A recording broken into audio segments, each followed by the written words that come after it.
Come on. Burton, I'm going live. Come back here. What you need me to get him for? Give him a kiss or something. Tell him good No, luck. he all right. He all right. All right. Hit my thing right quick.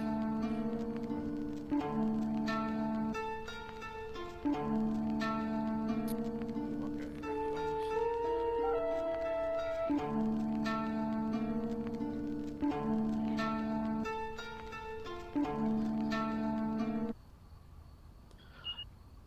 I really always wanted to do that. Seriously.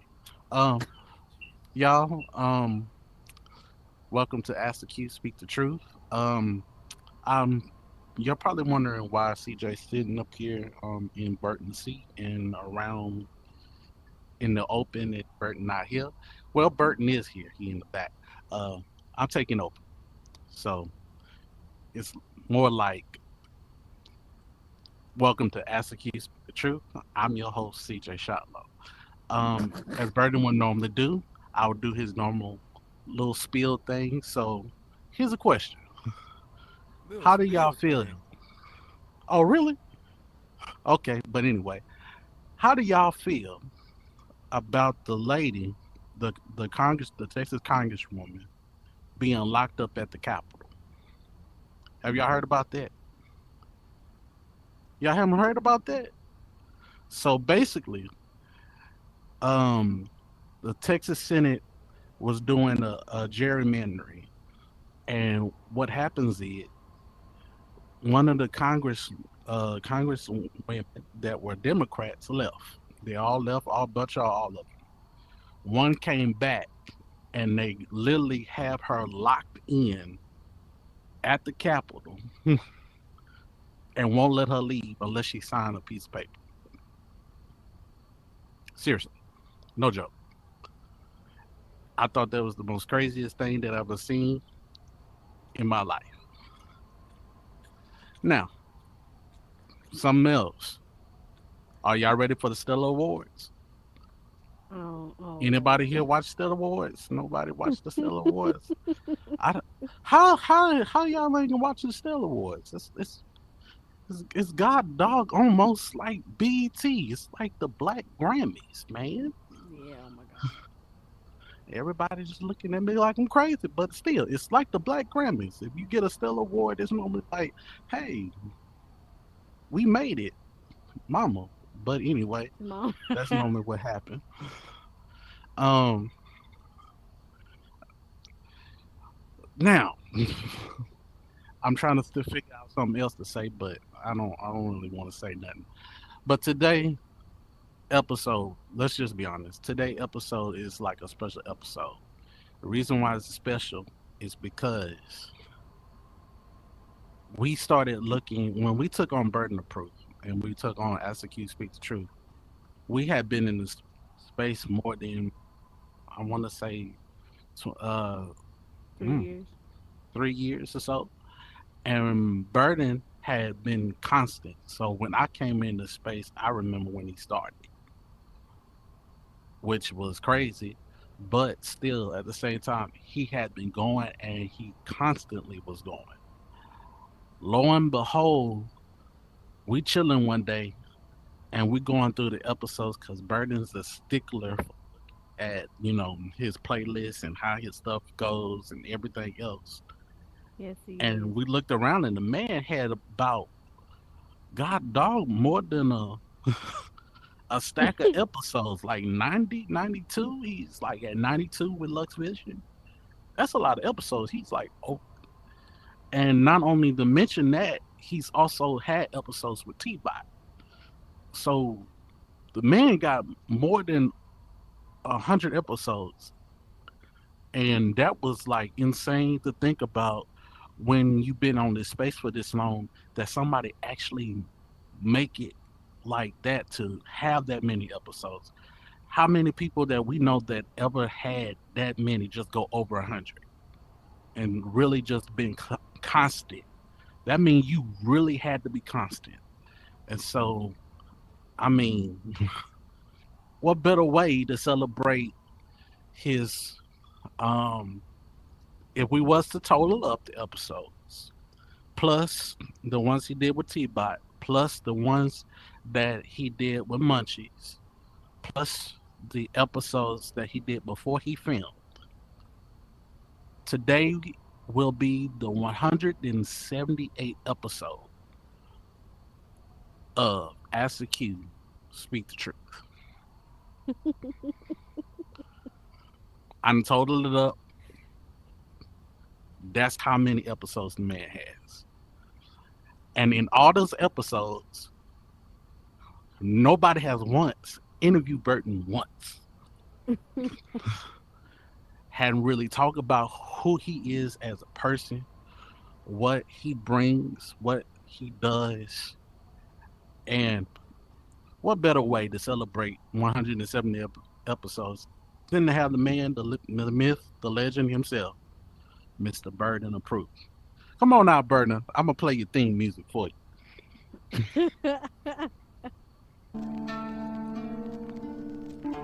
Come on, Burton. Look at him. He gonna walk all slow. Yeah, that was cute. That was cute. That was cute. Stop the damn music. Let's go.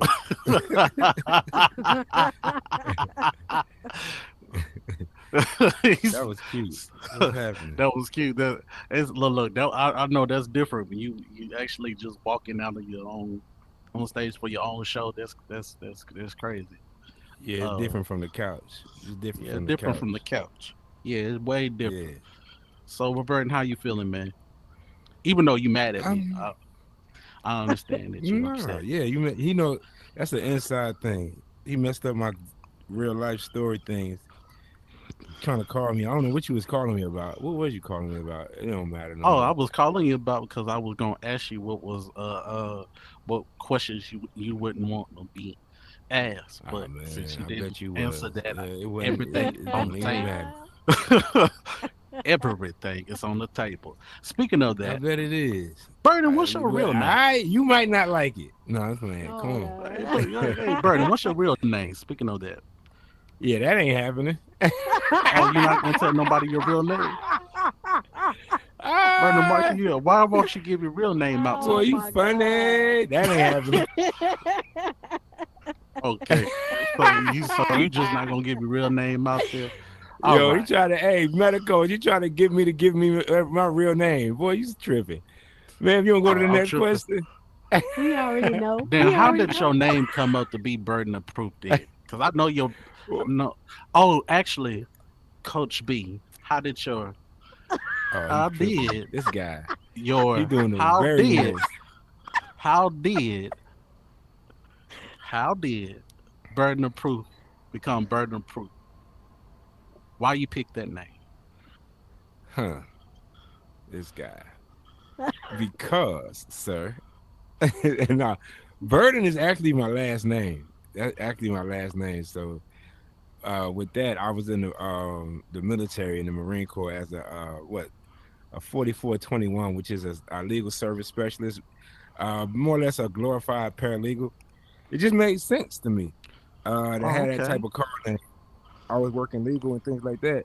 So I like, all right, well, let me just make this up real quick. Burden of proof. That sounds like something that can follow me along in regards to what I was doing in the military and everything else. So I just stuck with it.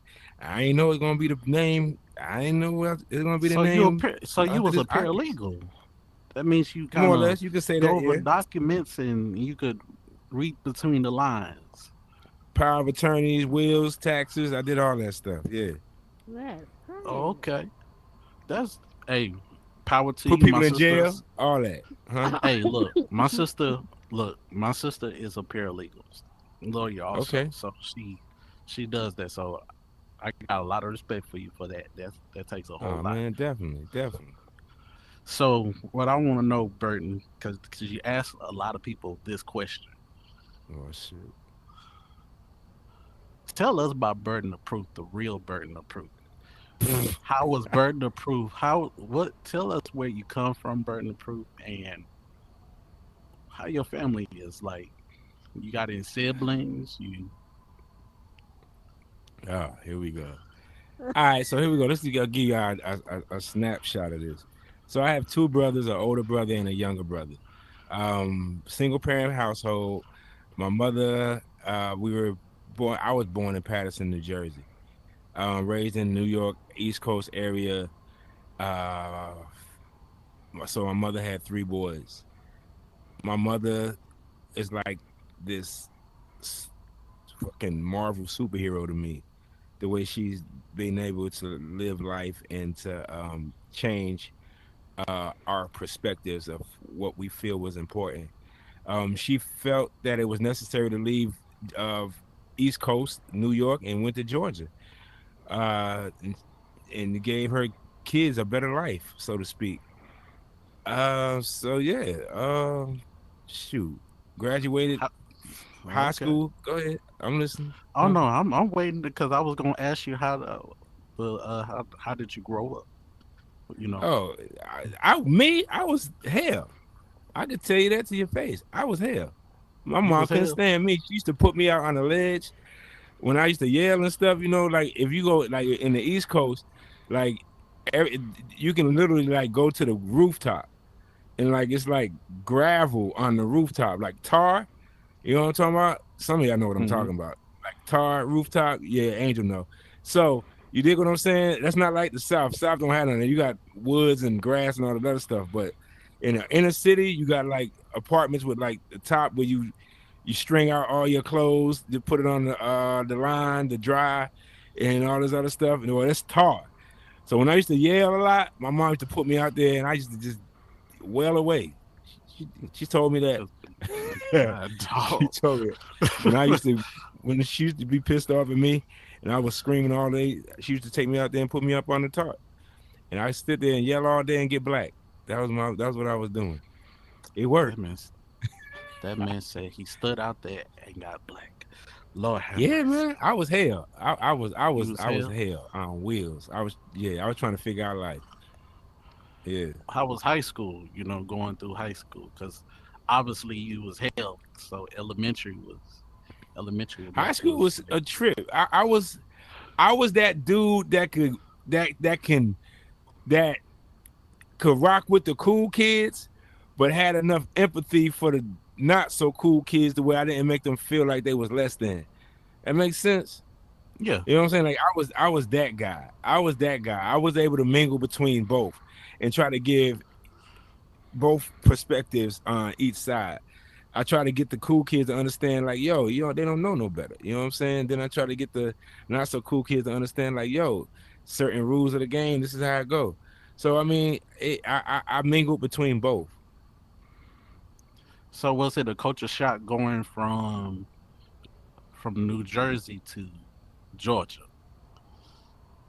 when y'all moved? Uh, Because from I a know, like food I said, North perspective, and yeah, it South was a is culture different. shock. North Weather wise as North and well. South is different. Weather was a definitely culture shock. Weather wise, it was different. Definitely a culture shock. I never liked the cold. I don't care if I'm from Jersey or not. I never liked the cold. So if there was a glaring difference for me as a teenager or as a young kid, it was the weather and the food choices. Like, yo, like I don't know, like, y'all a good slice of pizza from New York will go a long way. I'm telling you, yo, go to New York and get like ask for a slice.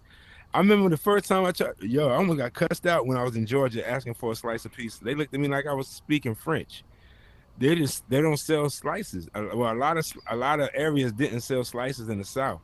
They sold the whole damn pizza. You either get a personal pan or you get, you know what I'm saying, the Yeah, whole you get the joint. whole piece. Yeah, see, nah. I just wanted a Yeah, you know I'm slice. from the South, so you Yeah, already see, know. nah. I'm That biased. goofy shit. It's all right. Yeah, It's all yeah. right. So yeah. Yeah, but I mean, so while you in high school, what sports did you play? Because Ah, I know that you athletic, so you we no. See, there's that misconception. I don't know where y'all get that from. Y'all over there looking at all these Instagram posts and shit. So here we go. I played basketball, but not for like a school. I played a lot of just blacktop basketball. And I actually played football up until probably like my 11th grade year of high school because I Wow. really didn't grow any taller. I was 5'3" my senior year of high school. I was Oh, 5'3". So I oh grew like God. what 8 inches over the summer. Pissed off because I Wow. stopped playing football and everything. But yeah. So yeah, my sports wise now, man, I was just I I hung around kids that played, you know what I'm saying? Went to certain games and stuff like that, but I was on my own. I was in my own vibe. I was just Oh, trying to figure out how to get the heck about my mama's house as fast as I could. Honestly, speaking of that, after high school, you did you go to college or did you go to a trade hell no, school? Did you go to hell no. the military? Where did you Yeah, go? we went to the military, man. You And went the to the funny thing military? is, I was that goofy ass dude that kept on telling the recruiter, "Nah, man, I'm going to college." Yo, it was a mall in Atlanta we used to always go to. We seen the recruiter all the time. He used to always ask me, "What you gonna do with your life after high school?" I was like, "I'm going to college. I'm going to college. I'm going to college." But then I'm starting to look at the options realistically in regards to my chances at college. I'm like, yeah, we're gonna do this military thing. We're gonna do this military thing. So at 17, once I graduated high school, the month after I joined the Marine Corps. Yeah, it wasn't even a second thought. It wasn't even, I wasn't joining the Navy. I wasn't joining the Air Force. No disrespect to nobody of those branches. But yeah, I wasn't joining none of those. It was just something about the dress blues that did it for me. And plus, my uncle was a Marine, so I asked him, "What did he think about me joining?" He told me, "With my attitude, I'd be just fine." I promise you, I didn't know what the hell he meant till I was like almost 30 something. So, but I figured it out. Okay. Could you Yeah. walk us through your time that you served? What happened? Could you walk us through the time that you served? Like how long did you serve? That Hell no, I can't walk y'all through that. No, I'm playing. Yeah. Hey, I'm trying to find out about Bird before I get to asking I about asking served Q. I served 12 years in the Marine Corps, man. And I don't regret not one. I not nothing I did, nothing I've been through, nothing I experienced, nothing. It was every bit of it was worth it for me. I had a blast. You had a So yeah, blast. 12 What years. about the Marine Corps? Just like you that you learned from it. Huh. That's a good ass question. What about the Marine Corps did I learn from it? What what alleyway should I go down? Should Just I tell the do truth, politically Doc. correct or should I do brutally honest? Which Be alley? brutally honest. Oh man, what did I learn about the Marine Corps? Um, I learned that there's a melting pot of people in this world that's looking for some type of direction. I learned that everybody has a different journey in life. We all get there differently. I learned a certain type of brotherhood in the Marine Corps that I never got anywhere else, even with my own siblings. Um, I learned how quickly people can turn their back on you if you do one thing wrong. There's a saying that says a thousand one oh shit moment will destroy 1,000 attaboys or something like that. Um, so that that's very true. And I realized how much one particular instance can change the course of your whole life. So yeah, a little bit of everything. All right. That's actually from most people that I have heard that serve, they all say the same thing. So that's something that I have heard over and over because both my parents served. My mother's Navy and my dad's Army. So Oh, okay. understanding that, you know, oh Lord, where he Oh go? shit, Whoa, what Where he happened go? to He him? he left that's my that quick. bad. I don't know Oh what that no, no, was. you good, bro. So here's another question. Where hmm why did you start rapping? I don't know how the hell you even knew I rap.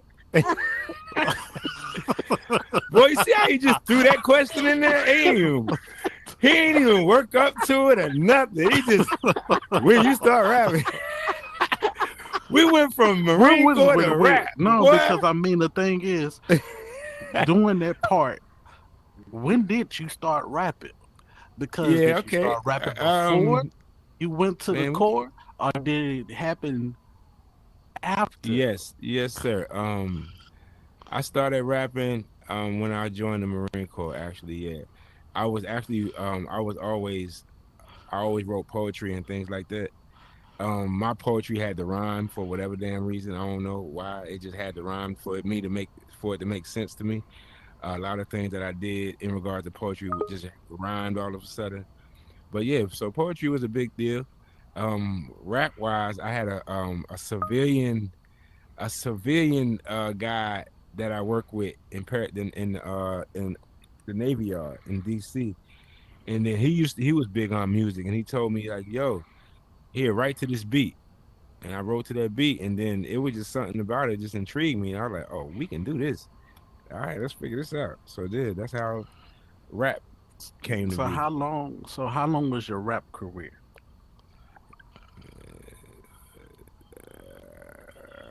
I wouldn't call it a career, but I was rapping for about Doc, I heard your albums. what album he here? What album he here? You have an album. Divine? You have an album that's on YouTube. You got an album with that you on YouTube. That if you go and type 9 months after. It's called 9 months after. Yeah, whatever. Yeah. So how long did it last? I would love to know. Man, I want to say it good like it's about 7 years. I mean, if you want to call it a career, you know what I'm saying? I mean, I didn't receive a lot of residuals from it or nothing like that. You know what I'm saying? But I mean, I think I did enough to say, yeah, I was doing something. Did you went on shows? Did you perform on Yeah, shows? I did a couple of shows here and there. Opened up for Talib Kweli. One time did a lot of shows. But you're not big though. No, I wasn't big. But you No. but you just so happenly opened up for like the most known conscious rapper. Ah Conscious man, rapper. look, Tylil I is a have. is shout out to Tylil because I'm a fan of his. If anybody has ever listened to conscious rap when it comes up to it, he's one of the major pioneers of that to Mhm. where his stuff is like, yo, it's crazy. And he's blunt. He's blunt with it. So for you to open up for him, It's he crazy. obviously It's had to see crazy. something.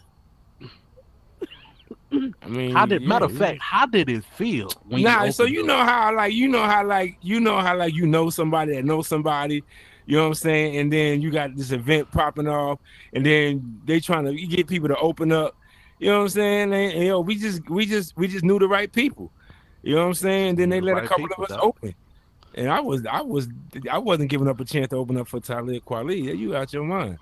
So I definitely Hmm. threw my hat in there, and lo and behold, they let me do it. I mean, I was just gracious for the opportunity.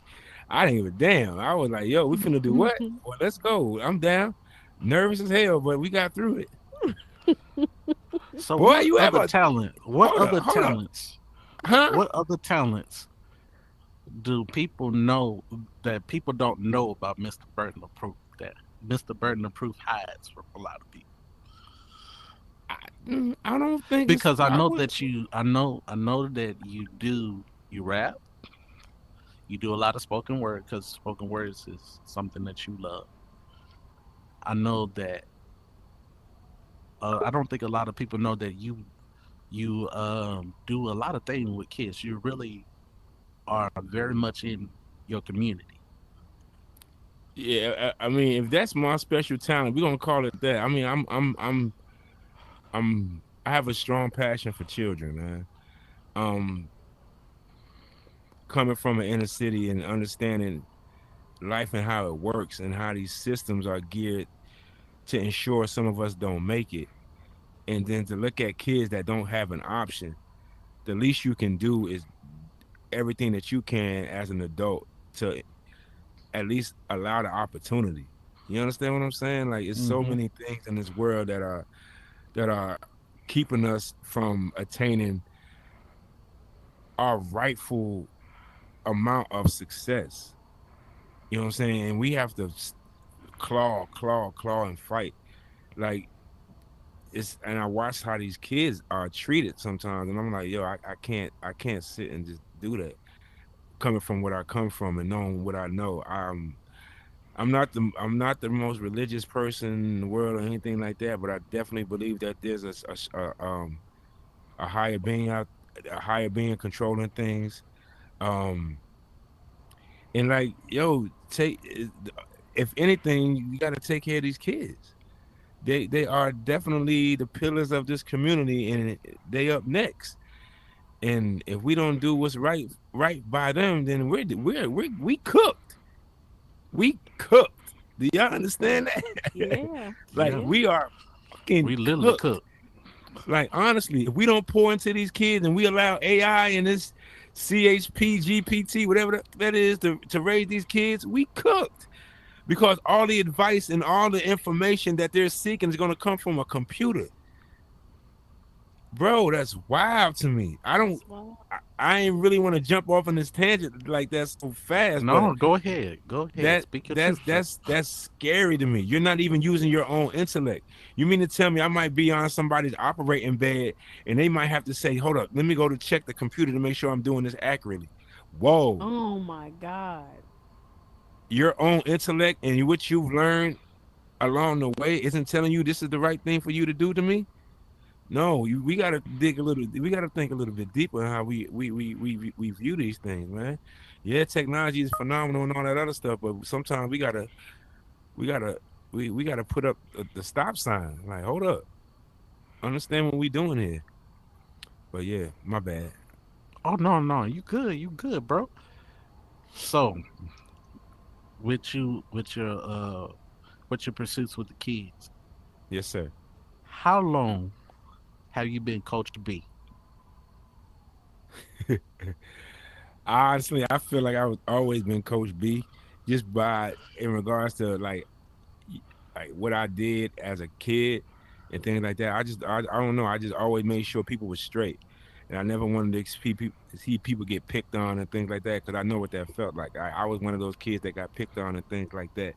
You know what I'm saying? So I'm very big on making sure people are treated the way they're supposed to be treated and things like that. But in regards to like when I became Coach B, ah, mm, honestly, I think it started when my yeah, I want to say when my nephew passed. No, it was before that. I was watching my son. I was watching my son uh start basketball, and he was some somebody's dad was teaching him, and I was watching. I'm like, well, that's not right. That's wrong. I'm like, that ain't how you do it. So I was like, well, shit, I might as well figure this out myself. So once I started, that's how I started doing skills training for basketball. Watching somebody do it, teach my son the wrong way to do things.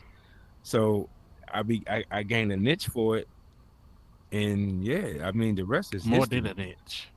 I've been, huh? More than an inch. Yeah, yeah, I guess More so. than an inch. You've been written up on multiple uh, papers for that, especially kids. Yeah, yeah, oh for sure. But that's how it started. I think watching my son Okay. get taught to him wrong by some volunteer coach that was a dad. So how many from how many even though even though you coach B, you do have a team that's named partly in there. It's like Be Tough or something like that. Oh Tough. yeah, so it's AAU program. AAU program.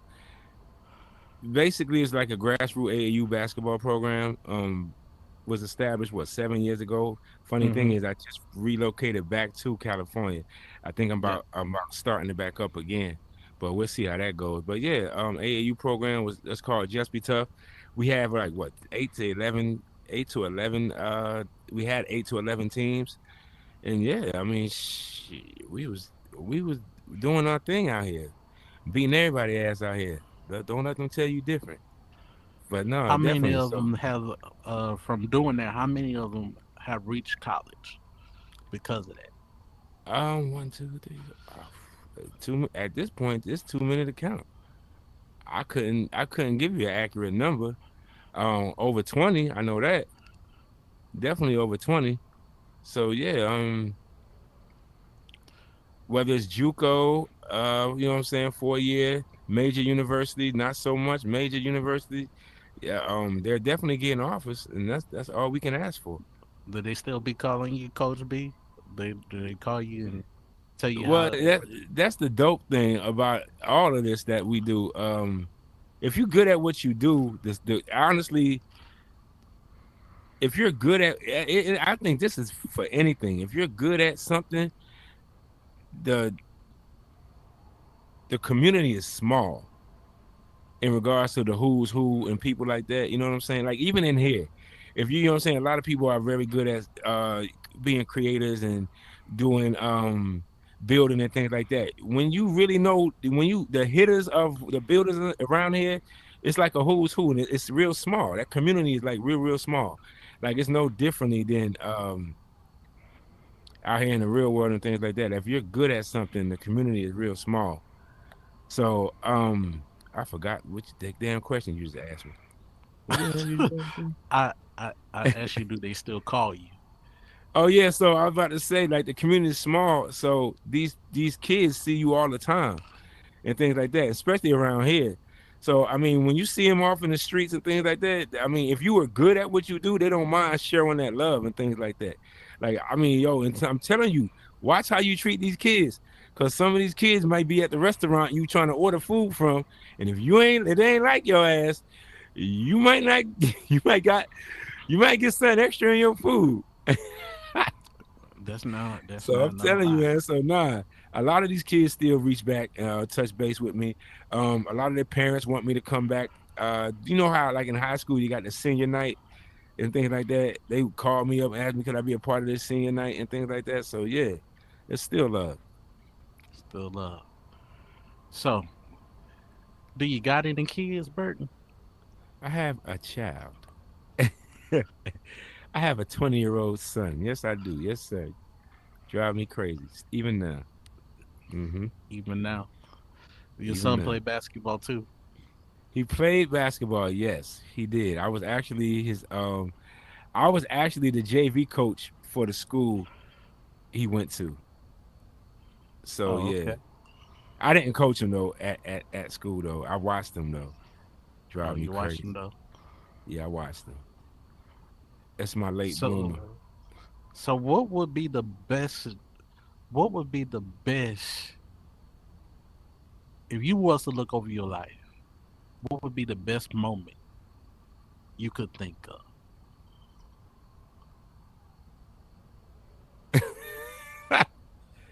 Ah, looking over my life, the best moment I could think of. Ah man, I would even today it would be the birth of my son. Even now, even now, even now. Yep. Watching that young I man know come. most fathers remember that day. Could you? Because Oh I man, remember, like, yeah. Because I December remember my. 19th, 6 pounds, 4.7 ounces. Bethesda Hospital, 9:45 in the morning. I remember it 45 in the like it morning. was yesterday. Yes, sir. Took him 15 minutes to get his ass out here. Fun day. He was here by 10 o'clock. I How remember did it feel everything. when you Huh? when you got them? How did it feel? Did you cry? Did you Well, I mean, did you cry? Did okay, you? so I like I said, I was raised by a single parent household. So it's two things that happen if you were raised by a single parent household.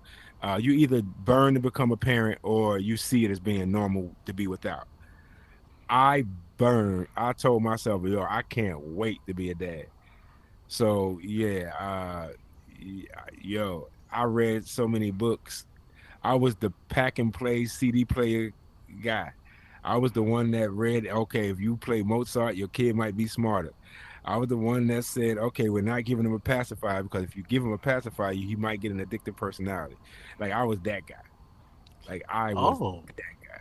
I was that guy. so Yeah. with that being said, from all the books that you done read, Hmm. what are some of the best ones that you could think of, best techniques or things for like an up and coming dad that he should know? I mean, honestly, it wasn't any particular book. I just understood. I started once I started reading certain things. I started understanding the whole system and how they plague us from birth. Like, if you give a child, okay, so let's just break this down real quick. I got Lord, I'm doing this now. Let's just break this down real quick, okay? Breastfeeding, right? We know Hmm. that breastfeeding is the most natural way for a child to have nutrients, right? Hmm. Now, if you are one of those parents that are busy or whatever have you and don't have the time or don't want to be entertained by when your baby cries and things like that, what do? You give them a pacifier, right? Now, the pacifier, they're thinking that baby is quiet because they're thinking it's that damn nipple, right? Hmm. And then nothing comes out. So what happens again? They start crying again. You see what I'm saying? Now, from that sensation of every time I'm crying, I want something in my mouth, and they don't get it. After as they get older, they start looking for that supplement. So what becomes that supplement? Cigarettes. What becomes that supplement? Alcohol. You know what I'm saying? And things like that. Because you putting something in your mouth or you're sucking on something, that sucking sensation. Like, so little things like that for me, that's what I learned. I'm like, fuck. They get us from zero. And they literally groom us for all this shit all these vices that we become a part of in our older years. And that's what I learned. And I tried my best to ensure that I did everything in my power to make sure that my child created his own problems. It wasn't me. It wasn't due to some negligence of something that I didn't read or something that I overlooked. When my child cried, I picked his ass up and tried to figure out what the hell was wrong. I didn't give him a tablet. I didn't give him this. I didn't give him that. I wanted to be his influence. You know what I'm saying? Because I felt that was the strongest way for him to face this world once it was his turn. So, yeah, that makes sense. Yeah, that makes sense. A whole lot of sense. Okay. Me being a good father, the servant, and then would you say being the father like pushed you into the education, the skill training part with the kids and stuff like that? You searching that and understanding the values of the pacifier and catching them at an early age. Well, I mean, from the fatherhood standpoint, I just understood that a lot of people don't have what my son had in regards to a father or a mentor that he can count on. So in a lot of ways, I probably think if you would ask him if he felt that there were times where he was slighted in regards to my attention, he probably would say yeah. In regards to all the things that I felt that I needed to do for other people's children and things like that, because just the understanding, okay, in my head, my son always had me. I'm not going nowhere. But it's these these moments in time where I can be an impact to these kids is small and vital. So I always make sure that I showed up, you know what I'm saying, for these kids and things like that. So I think fatherhood or the lack of having a father definitely raised the caution for me in regards to how I dealt with these kids, these young men and these young women outside of my son. Hmm. All right. So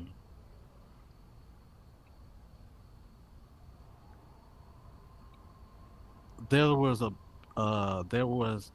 pibble. I can't say the word. There was a certain point, a turning point in your life. Mm-hmm. That turning point, what was it? Where Divine at? Y'all gonna make me do this? Oh yes, we asked him. All I'm. right. All right. So the the the most pivotal point in my life, for me personally, the most pivotal point in my life, the most pivotal point in my life is when my nephew passed. My nephew, his name is Eric. My younger brother,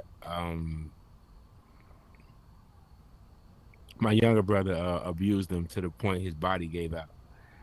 And yeah, so like October 11th, I think the anniversary is coming up soon. Yeah, I didn't see the signs. Well, the thing that it's very impactful for me personally because I had custody of him for 6 years of his life. My little brother literally gave me a call and asked me to take custody of him, and I said sure. Uh, so I mean, I was literally putting screen like y'all remember PT Cruiser? Y'all remember the PT Cruiser Mm-hmm. car?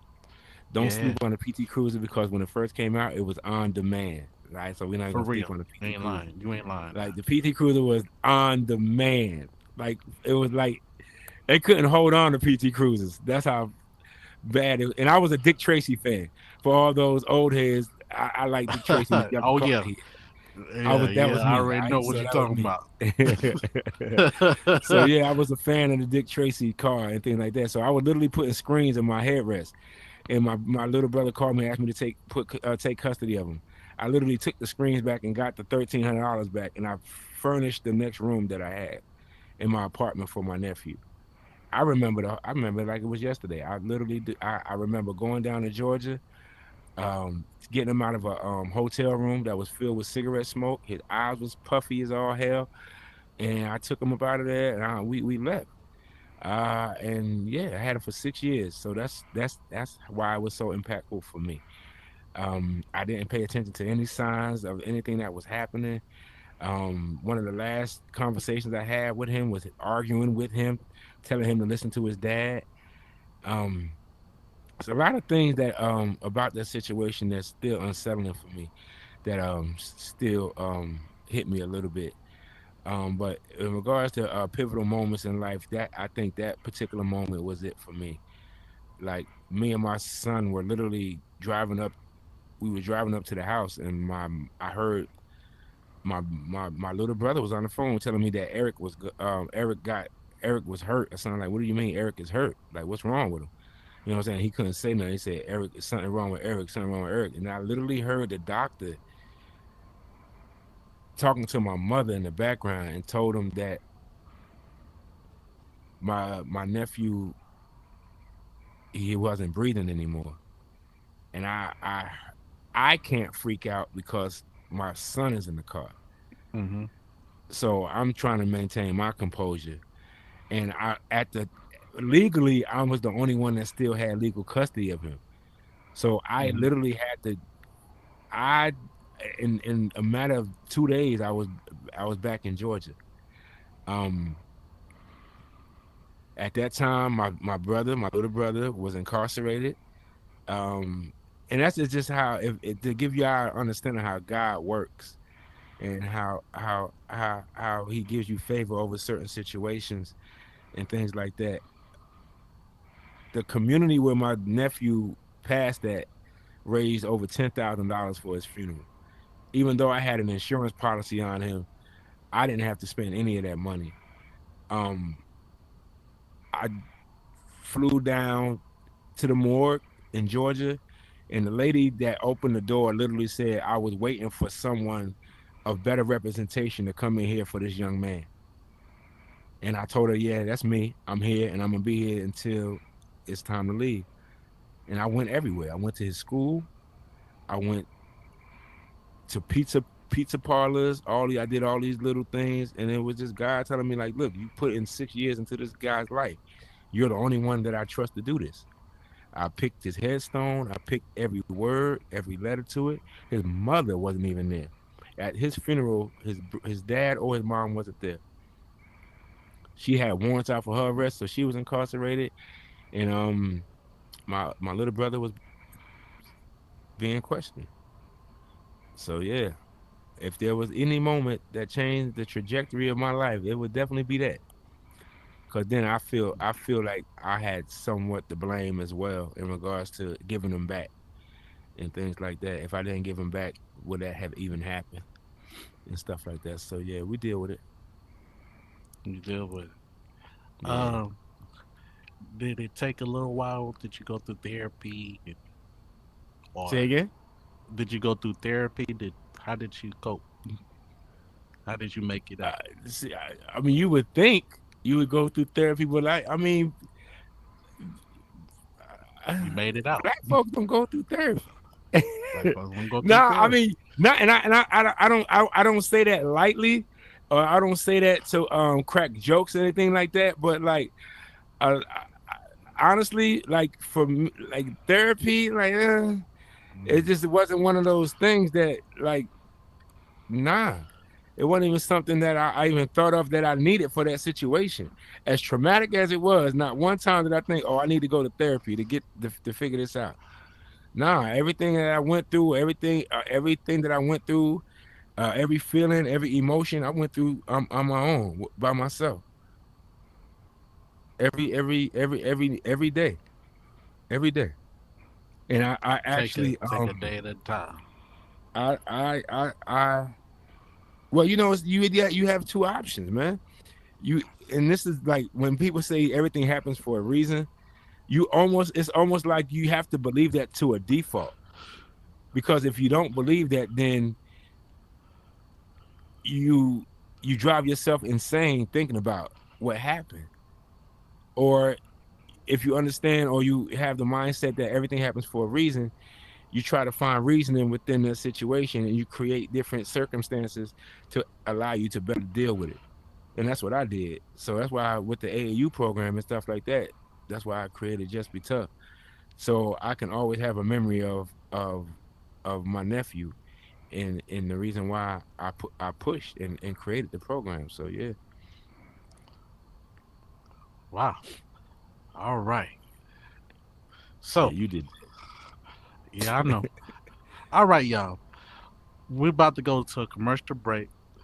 But before we go to a commercial break, I want to let everybody know that the next half we're gonna be hitting on how did Burden get into this headset?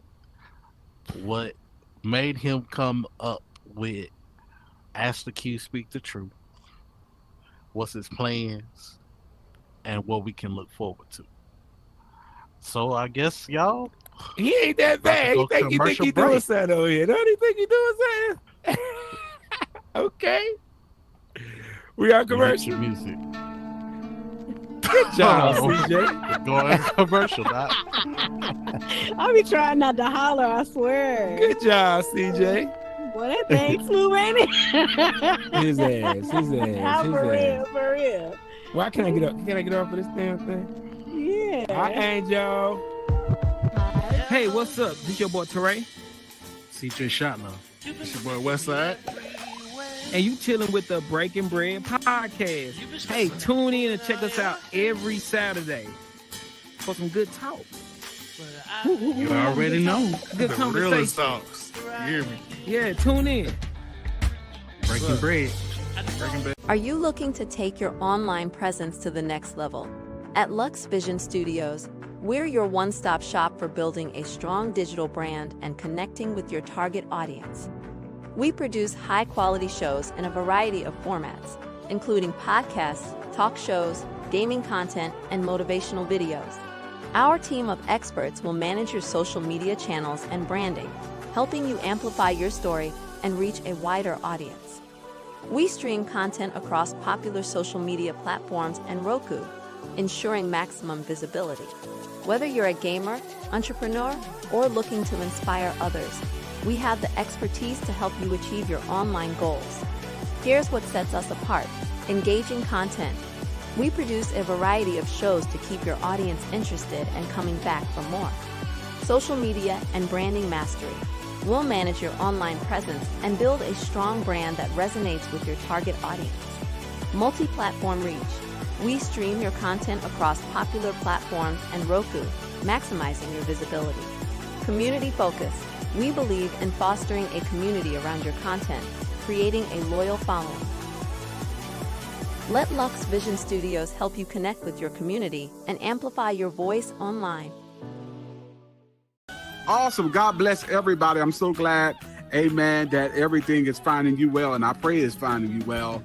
This is Pastor Johnny live from our sanctuary here in the Metaverse at Word of Grace Meta Church. I want to invite you out to our service here on Sunday nights for worship and the word, now streaming through Luxe Vision Studios. So excited about that and what God is doing in this space and place. See you Sunday. God bless you. That was cute. All righty. We back, y'all. And Okay, we're we back. Hey, y'all. This is Ask the Q Speaking Truth. I'm your special guest host, CJ. And we got the one and only, the myth, the legend. That myth, the legend stuff is wild, ain't it? That's hilarious. Oh no. Y'all know it is. Y'all know it is. You know I gotta play his third and everything. Look, right now, it's a little crazy right now because I'm running cameras at the same time. So this is kind of weird for me because I'm over here looking at the camera and being like, oh, why myself looking like this? And it's odd. And then I get to look at myself. Yeah, Lord. that's weird. I know it. Byron, where the fuck you at? You know, it's weird. This is the camera. This is the thing. You got to look at it every time. It's like he just blankly stares. It does. This guy. All of y'all in TV land, if y'all could really see how it look, it's crazy. It just sit there and it just stares at you. And it's like it don't even they make it where the eyes move sometimes, and if the eyes move towards you, it just freaks you out. Just be like, oh God, no, wait a minute. And it is breathing. It's like breathing. it's breathing in and out. You know, it's like that in and out, like it's dancing almost. But anyway, that's neither here nor there. I'm sorry. I'm Right. I'm looking at we're his gonna ass. get back to Ask the Q Speak the Truth. So, Mr. Burton, what got you in this headset? What got me in this headset? Ah, man. Nah, yo, I hate the fact that it's almost similar to everybody else's about this COVID. Like, really, really messed up everything.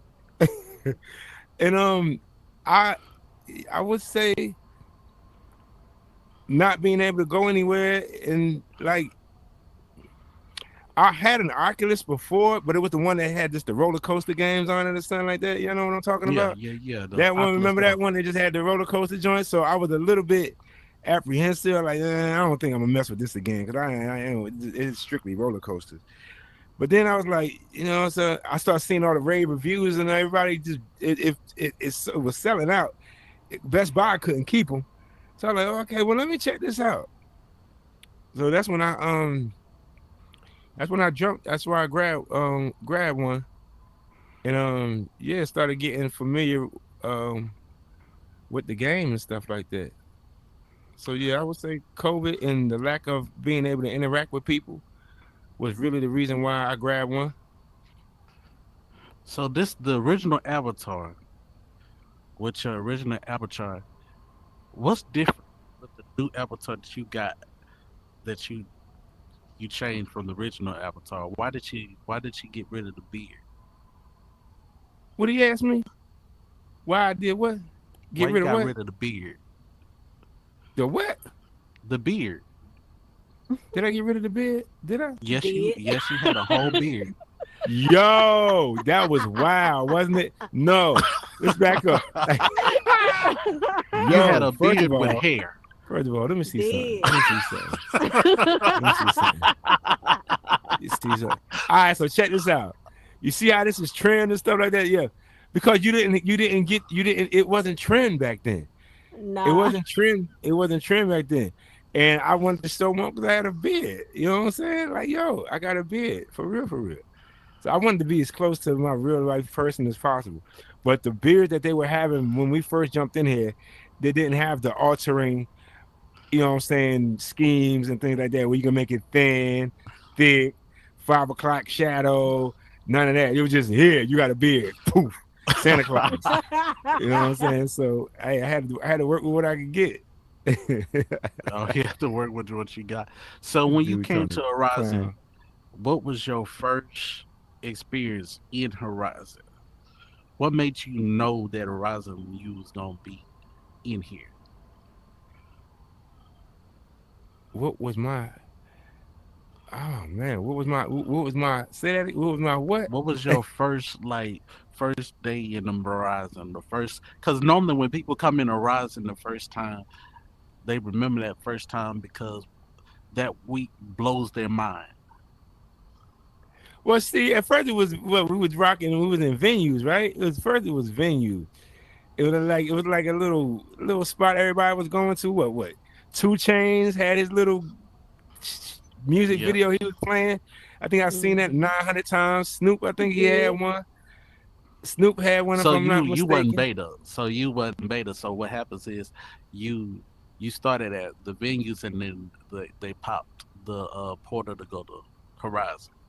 Yeah, okay. If you say so, I guess. That's Yeah, that's how you got here, right? yeah, more or Is that the less. same way you met Divine? Who did Devon, when I meet your ass, Don't I do met you at that. venues. Why you act like you don't remember? That is so Girl, offensive. For real. here she go. Yes, Look, I met you in venues before we was even over here. Don't do that. Look at Oh, Devon. that's ugly. Don't How do many that. people did you meet in venues before you got here to Horizon?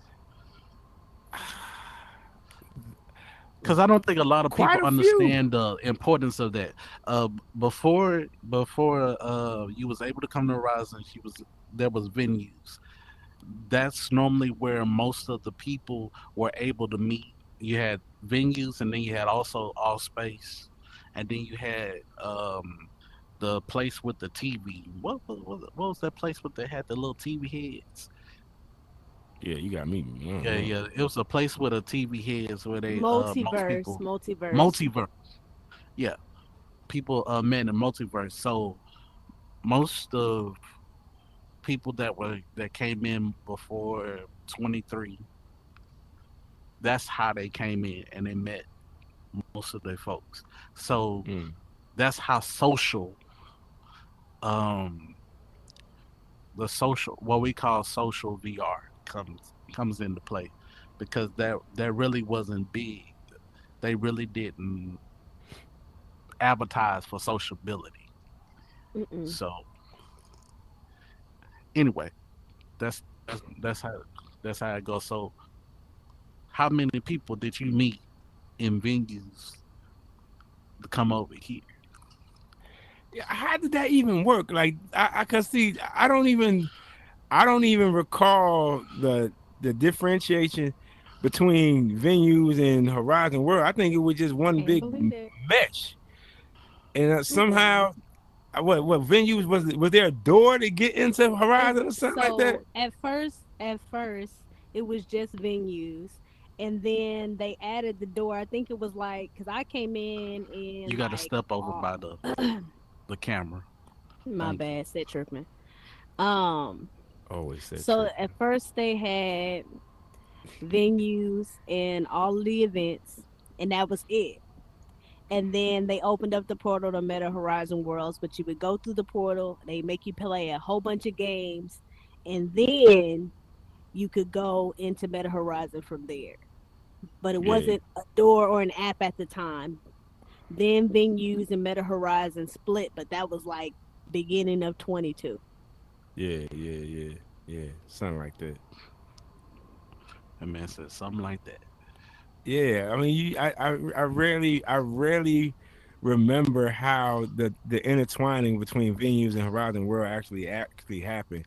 In my brain, it just happened. And I just started popping up in Danica's fucking club every damn day. Oh, So Snoop.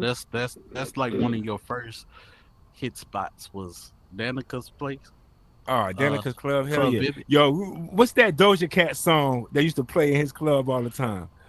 You know what I'm talking about, Angel? it's a Doja Cat song, but like I swear, Was it Say So? I only know this song. I only know the song because he plays so much in his damn club. But yeah, it was definitely. Danica's Club was one of the. I think I was in awe by what that man was Me doing in too. here when I first got in I there. think we Yeah. all were. I was like, what the fuck is this? Ain't no way, bro.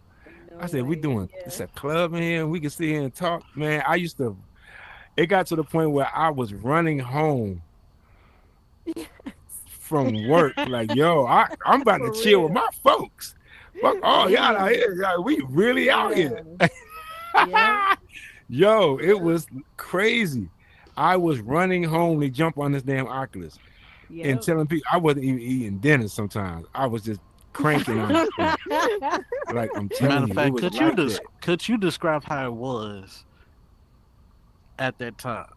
Come Ah, on, it was describe it was totally it was guys. it was it was it was Facebook with a fucking avatar.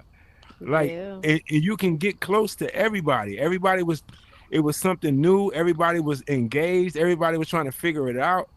Everybody was helping each other, trying to figure it out. Wasn't nobody trying to hold anything hostage, anything like that. We was just it was this community of thinkers trying to figure it out and trying to Yep. find their niche and how they can grab a hold and ride along. It Yep. was dope. Shit, those that knew how to created. And we sat in these Yeah. rooms and stuff like that and just had discussions on top of discussions, generated alliances with people, and all kinds of shit, man. It was dope. It was a was dope dope. time for real. It was. It was. So how did the concept of Ask the Q speak the truth, the actual building come Uh-huh. in play? Because we Well, all see, know that you don't build. Because you say you don't like the you build. damn You right I don't always, build. You damn right I don't build. You damn right I Oh don't my build. who helped God. with that build? I built once. I built. Yo, the first Ask the Q Speak Your Truth is as good as you get for me, and I don't think I was even building that much. So, hold up. So, the way it came to be is like I'm literally going in people's clubs like every night. I'm jumping in somebody's spot. You know what I'm saying? And I'm listening to all these because everybody was very, very, very new to this situation. But everybody is hearing this is happening, or everybody hearing that is happening. Everybody trying to figure out who this person is. Everybody trying to figure out who that person is. Did you see such and such who created this? Oh, did you know that this part of this thing? I'm like, wow. And I'm literally you're literally like in corners, clicked up having these conversations. And I'm like, well, why the fuck don't we just have one platform we can go to, everybody get together, and we all learn all this in one particular time?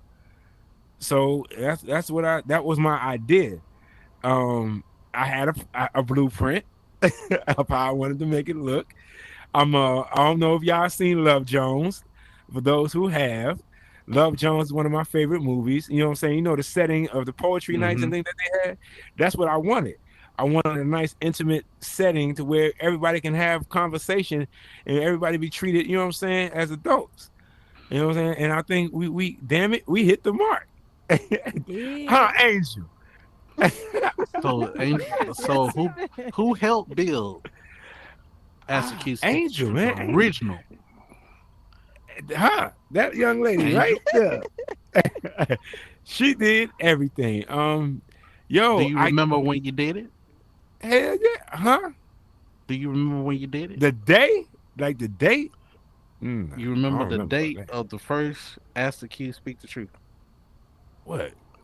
February of what? 2020? February 16th, 22.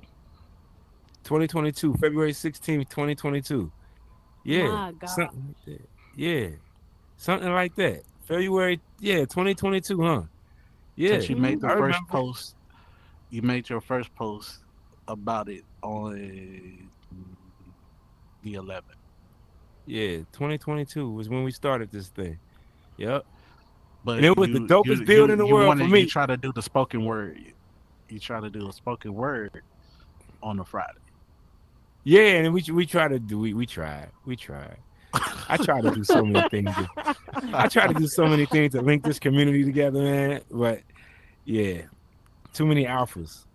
But yeah, so the first Oh, so yeah, hold episode. on. We're not gonna just graze by that. So Angel was so first of all, at that time, Angel was the top creator, one of She the was top top creators in this dog. space. Yes, she All right, was. Angel was one of the top creators in the space. So much to where she got name dropped by Mark Zuckerberg. Let's not forget that Yeah. neither. All right, so much she made This with is the your Women's interview. Museum. Yo, It was in still, February. yo, So even today, you can go back to that build and it still shits on half the builds in here. Oh Like even my in God. tri-match, I don't care. Yeah. Like yo, for real. Like come on, Angel.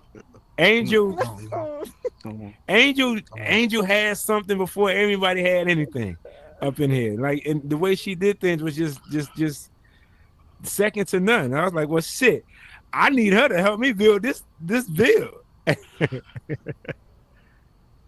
Look me at on her. the spot. Hey, Angel, how you doing, Angel? I'm doing good. How are you? Hi, I'm doing Angel. well. I'm doing well. I'm in my host mood. I'm feeling. Lord, I he see on you, his, I he see feeling you. himself. I'm They feeling did. weird. For I'm feeling real. weird. But anyway, what made you work with this man to build Ask the Q Speak the Truth?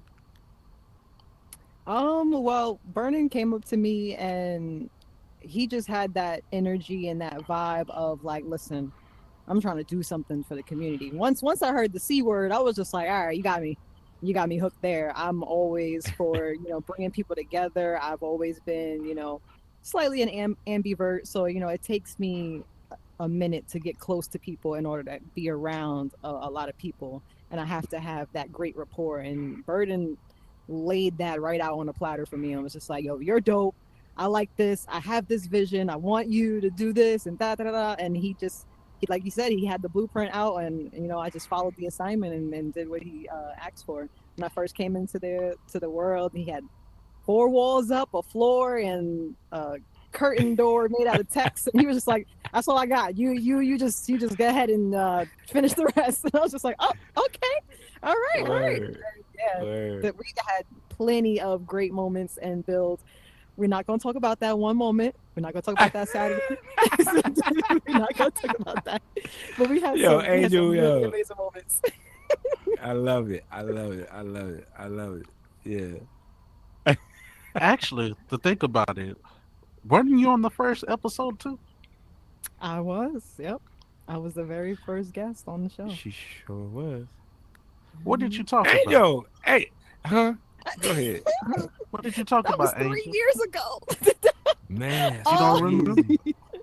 I mean, we spoke about coming onto the headset, how we found it, what I was doing on the headset and the path that I, paved myself for, and just where I was going, where I was going to take it. Did I think I was going to take it this far? Not at all. But we're here, and I'm so glad to still see this amazing show still be up and running, and I'm so proud. I really am. I really love the consistency in this, and you've been doing a remarkable job, and yeah, just had to give some flowers in the midst of that. So yeah.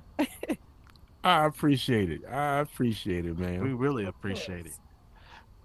So when did you know that this was gonna be the place for people, for Horizon? When did you know? Oh, I knew as soon as he asked me to be on the build. As soon as he told me what he was trying to do, I was just like, yeah, this is gonna be it. I pictured it as one of those like the Sharpton show, like the not so much like Conan and whatnot, because they have like their like weird comedy stuff, but like talking like real grown people business stuff, like just getting to the souls of people, getting to know people, getting to know the platform, getting to know the community. I knew that off rip. I could just tell by how he was talking about it, the vision that he had as we're building things. He's like, yeah, we're gonna do this over here and that. Da, da, da, da, da. I was just like, I really love this. Like I'm all for that. If you could have me sold on the vision you got me all the way for sure. Thank you, Angel. Thank you. Thank you. Thank you, Angel. So the first. So how many people were able to get into the first Ask the Q Speak the Truth? Shit, how was it? Well, we had a cap of what? 15. Eight, 18? Was it I think it was 21 or like some shit? 16. 16, 16. 18? Mm-hmm. It wasn't many. I know everybody was mad because they couldn't. Yep, it was definitely It was packed. invite only, wasn't it? Nah, it wasn't. No, Nope, it was fully no. public, and it was so Yep. many people trying to get in, and that's before we had the like you can go to a separate instance. You just Right. couldn't get. That's it. You just stuck. It was stuck. Yeah. I remember a lot of people did try to get in and be like, "Oh, okay." But your first episode had somebody there that was very important to Horizon, Mm. and that was 501. I mean 504. 504 Queen Bee. Mm-hmm. It was her and Chloe. Yep. Coley Lee. Yeah. Now that you now with how everything has changed, do you ever think about, most of the people that come through as a Q? I think about it. I think about it. Honestly, I think about it all the time. I sometimes I look back at those on my Instagram and look back at some of those pictures and just shake my head. I'm like, sometimes I don't even believe I did all that. I was like, you really was up every Wednesday doing this thing. Like that's crazy. And just looking at all the information that was passed, like we really was building something. Like we really look forward to that Wednesday or whatever day we had it initially. I think it was a Tuesday if I'm not mistaken. But we look forward to that day to come together and congregate. Like that became our time to figure things out. I say, okay, if we ain't got no other day, we know we can go to Burden Spot. He got somebody that's doing something crazy within his community that we need to figure out how they doing it, or let's build together and figure this thing out as a whole. So I mean, man, yeah, I think about a lot. I think about a lot of the people that have been a part of the show, and I think about where they've gone now and what they've doing and how instrumental that one moment of them being able to articulate themselves, you know what I'm saying, actually may have pushed them, you know what I'm saying, to another level, you know what I'm saying, in regards to who they are on this platform and things like that. I hope the show benefited a lot of people. I really do. So that was the design. So when you started Ask the Q, even with the 178 episodes that you've been had, do you remember do you remember the format of the original Ask the Q? Yeah, I think I do, don't I? I sit my little goofy behind up there. Uh, yeah. I mean, more or less. I mean, it's not almost. You I don't really changed the think I format. You deviated. changed the format to going through, but Yeah, I mean, I think I when you tried was to doing it add. by yourself, when you did it by yourself, see, you had a period of time from you started in February, and then from there you went from February to August, Mm-hmm. and that from that time, that during that period, Ask Q not shown, but you did interview a Grammy nominated person too. Yeah, When right. Raheem when Devon. Mm-hmm. how was it interviewing them? By the way, Oh man, look, y'all couldn't tell me nothing after I did that. And then I think I told everybody to kiss my ass after that. Um, Yo, I was like, when will I ever have the opportunity to interview Raheem Devon? I was like, yo, is this really happening? Like, I think I was one of the most nervous I've been on a show was when I did that show with Raheem Devon, and the way it happened and the way it just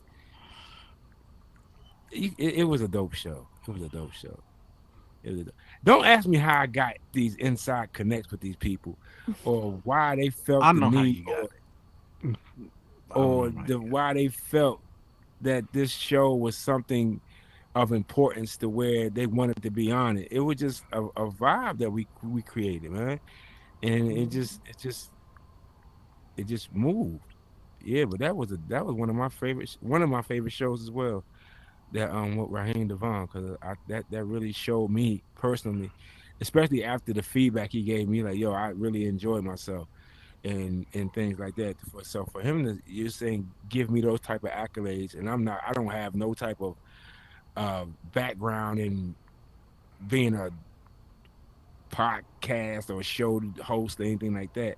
So for him to do that, that meant a lot. That meant a lot. Okay. So during the first 30 first 34, what was some key things that you remember about that you look fondly on? Other than the Raheem Devon. About the shows, Yeah, about the show. how much of an impact it had. Um, yo, we really touched some big topics. If I remember anything else, I think I remember that the most. A lot of people were trying to find themselves within this space. You know what I'm saying? When we first dropped the show and things like that, and we went through a lot of trial and error right in each other's faces. Sometimes I remember one time there was a full blown argument. Right, sometimes we had arguments and we wasn't even trying to have a show. We was literally in the bill and motherfucker just crashing out right there in the show, like for whatever reason, like it gave people that energy to say, oh, I can do this in here because this is what we do in here. If that makes any sense, like, yo, we speak our truth in here, so we gonna do this. It's literally been times where there were arguments happening, and then we'll just say, you know what, all right, sit down, let's just do this now, and we'll literally have the fucking show right there, and we'll just get it out. So I remember a lot of those moments, man. A lot of those moments, a lot of resolution that we got to in regards to understanding each other and how we're gonna go about doing things within this space, man. I remember shit, Copper going through certain things of people not believing her and her abilities and things like that. Her dressing up crazy, looking all this other stuff. Boy, we went through it. People hating me. I'm like, what I do? Like, it was a lot, man. We went through a lot. We Oof, went through a lot, that but time a that lot racist got lady was on resolved in here. that show. I even unemployed alcoholic, man. Shout out to him. And people and how they misviewed him in certain aspects of who he is and things like that. I mean, a lot happened. A lot happened on that show. So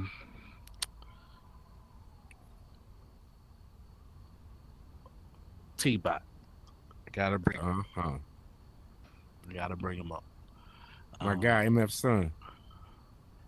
how differently was it going from just doing the show just in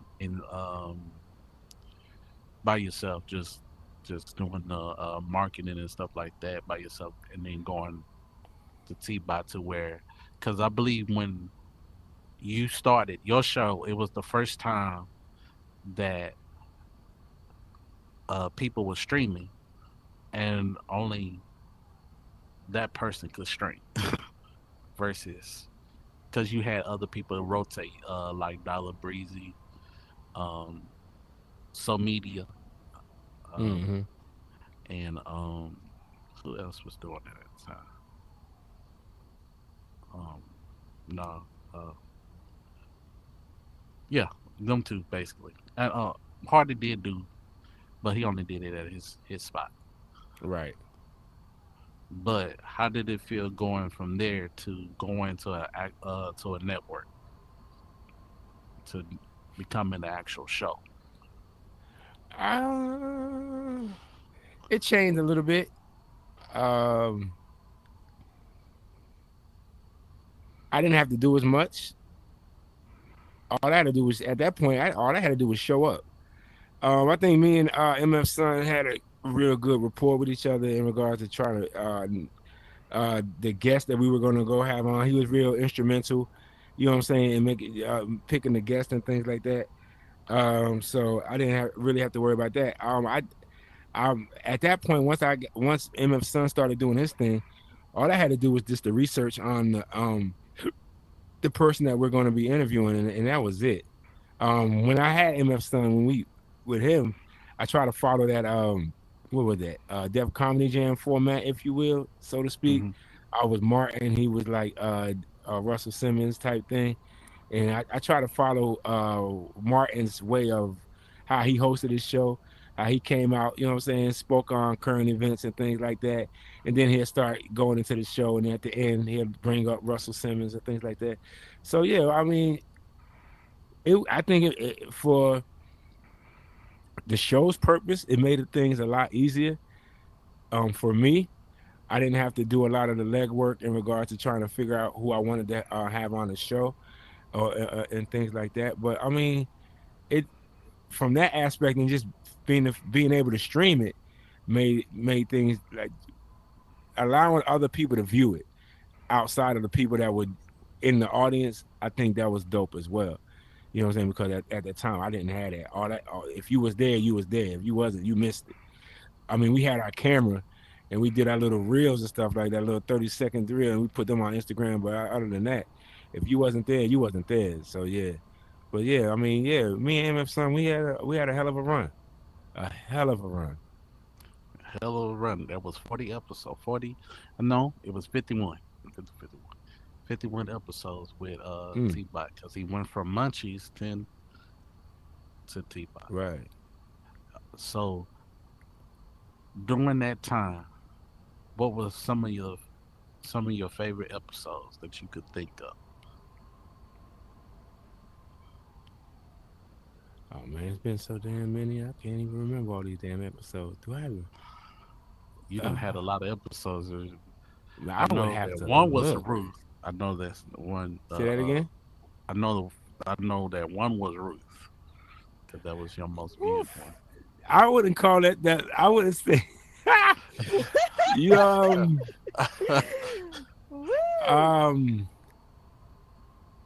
I think one of my favorite episodes was when I got to do Matt Lowe and all them when they did and Har's Mac when they did that video, the music video. That was a dope episode. I love that one.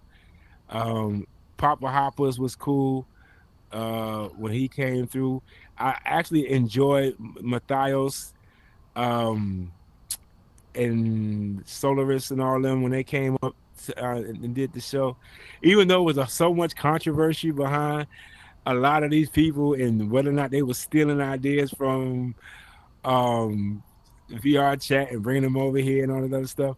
Like it was just it was a lot of dope interviews. Zeppa Steppers was one I love. The one we did for Christmas was dope. Oh man, so many. But Roofs was the one that really I wanted. View wise, it was the best. But in regards to like the feeling of like satisfaction or like we did that, yeah, it was so many more, so many more. But Roofs was the one that got the most visibility. That set off everything. Boy, did it set off everything. Oof. Yeah, it set off it set off a lot of things. A matter of fact, Yeah. it got a lot of slack. You got a lot of slack for that. So, matter of fact, your show, when your show when most people during that time was going through a lot of a lot of other creators, a lot of other folks that was hopping around, uh, saw the transition because at first your show focused with the black community, Mm, and then when you went with when you started going further, you introduced the other community in there. right. How did how did you feel about that? Did you? I wanted. Well, it was that. Honestly speaking, that was done on purpose. I didn't want. I didn't want anybody to feel slated. Anybody that was doing something within this space, I wanted them to be a part of the show. Period. I don't care if you was white, black, Puerto Rican, Asian. It didn't matter. We were all trying to figure this out together. So I didn't pit anybody with a specific group or anything like that. Everybody was in here trying to get the bag, so to speak, for whatever, and trying to figure this out. So I think we were all in the same melting pot. And I just think, as for me personally, I think it was very important that I displayed that in here. Like, look, I'm not so pro black to where I'm going to isolate you because of your skin color or anything like that on this show. Like, this is not just a black only show. I'm like, no, this is for any creator that's in this space that is trying to move the narrative, you know what I'm saying, forward in regard to how we can create and be successful in this space. And it wasn't just black people doing that. You know what I'm saying? So I wanted to Mhm. make it clear that, you know what I'm saying, okay, how do I make that switch? How do I make this inviting for and it because even it wasn't even something consciously that I was doing, but it was just black people coming at initially. You dig what I'm saying? It wasn't nothing that I was doing or nothing that I was saying particularly, but it was just culturally okay. It was thought of or thought that okay, this is just for black people. No, no, no, no, no, no, no, no. Unemployed alcoholic, I need your ass up in here too. Or Lolly D, I need you too. You know what I'm saying? Like y'all doing things up in here too. So let's go. Let's have this discussion. And once that happened, shit, man, look, it was on. It was over from there. It was over. Yeah, it was over. Any regrets? Hell no. Do I regret what? At doing making Ask the Q speak the truth? Do I regret it? I say, do you regret any of it? I don't. I regret not pushing harder. I regret allowing my real life to take away from certain moments that I probably could have had in here that would have created a bigger impact um in this space. Like I said, we did more than just Ask the Q speak the truth. We did Forgotten Voices. There was the I for was gonna military get to that. personnel. We did Honor Amongst Men, something that we try to do every Sunday to bring people together. I think those spaces are needed now more than ever. But I've I'm in a position in my life right now of uh, uncomfortability. If that is that even a word, Yes. uncomfortability? Yeah. So a lot of my time goes to what I'm doing outside of this Oculus right now. So if I regret anything, I regret not having more time or not being able to balance my time more to create even a greater impact within this space than I have already. Question. You a Leo. I am definitely a Leo. My Um, birthday tomorrow. indeed. Yay! Yep. Girl, please sit down. Yeah, you a Leo. So yeah, my sister's birthday today and my son's birthday is today also. So Okay. yeah, so I got a Last day Leo. tomorrow. Last day to claim Leo. That's it. Yeah, doc. Yeah, doc. Go to these Virgos next. Lord Jesus. Lord, Lord. But do you ever feel that do you ever feel that you really never got the credit for a Nah. lot of for a lot of because a lot of people have come through on your show before they, you know, people really knew 'em. Mm-hmm. And when they came through your show, they somehow got picked up or got a sense of how would say popularity. I wouldn't say meta. I would say more like meta famous or whatever, but that's not a real thing. Sorry, Right. but not sorry. But you ever feel like they really never like gave you any credit or anything like that or any flowers? Nah, I think I don't I've and again, I don't nah because I didn't even I didn't even know this was possible in here in this space. You understand what I'm saying? Like I didn't even know this existed until I bought an Oculus. You know what I'm saying? So how can I have an expectation of something that I didn't even know was even in existence? You know what I'm saying? I didn't have an idea that none of this was even possible. Anything like that. So anything that I've acquired was self-induced. You know what I'm saying? Like I did it.